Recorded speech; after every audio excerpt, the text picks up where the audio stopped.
سورة النساء مدنیہ سلورم سفارہ سورة النساء مدنیہ جسرنا مون شروع کو تر آیت نمبر 4 پورے.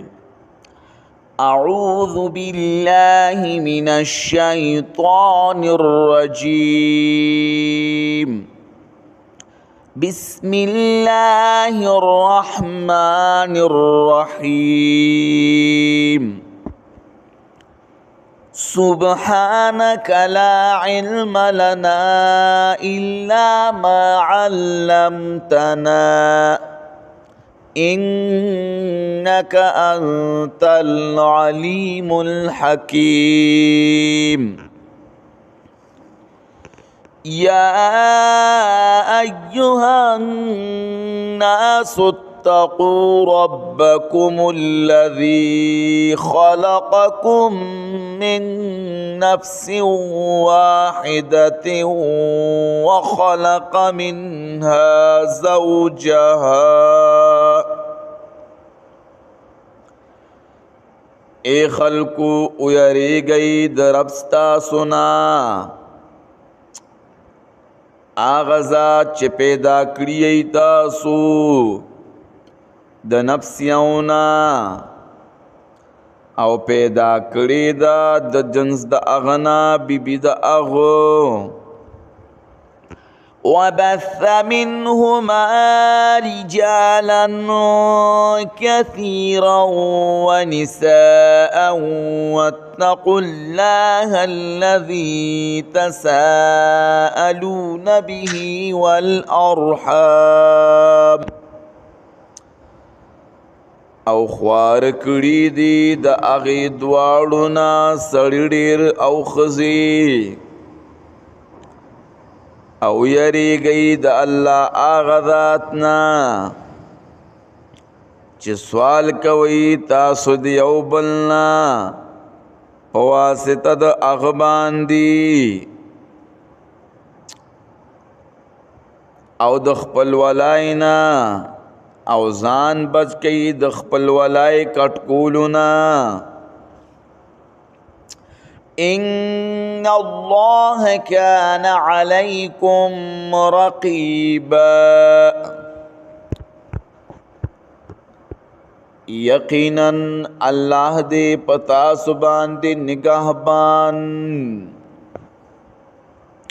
وآتوا اليتامى أموالهم ولا تتبدلوا الخبيث بالطيب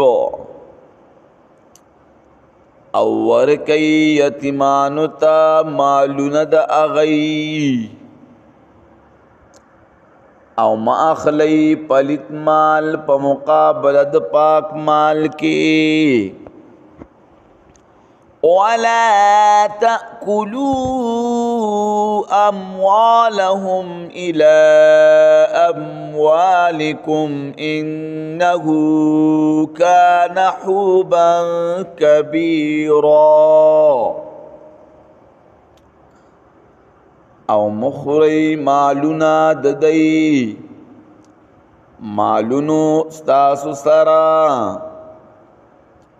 یقیناً دا کار دے گناہ لوئی.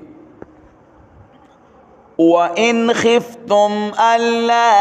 تُقْسِطُوا فِي الْيَتَامَى فَانكِحُوا مَا طَابَ لَكُم مِّنَ النِّسَاءِ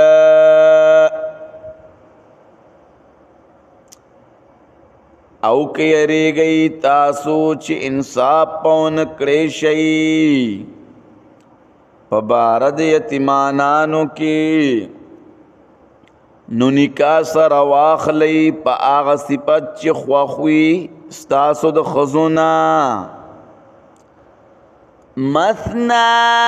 وثلاث ورباع فإن خفتم ألا تعدلوا فواحدة أو ما ملكت أيمانكم. دو دو او درې درې او څلور څلور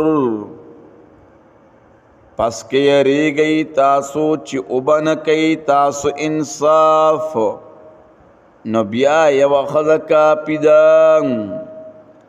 یا هغه چې مالکان شوي دي خلاصونه ستاسو د هغه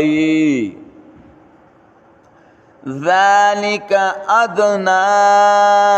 الا تعولوا دا نږدې ده چې زیاتې به ونه کوي تاسو وآتوا النساء صدقاتهن نحلة او ورکی ښځو ته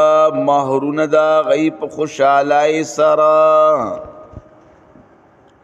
فإن طبن لكم عن شيء منه نفسا فكلوه هنيئا مريئا پس که په خوښه درکي دا ښځې تاسو ته څه شی د دې مهر نه د خپل طرف نه نو خورئ دې لره خوش هضمه خوش مزه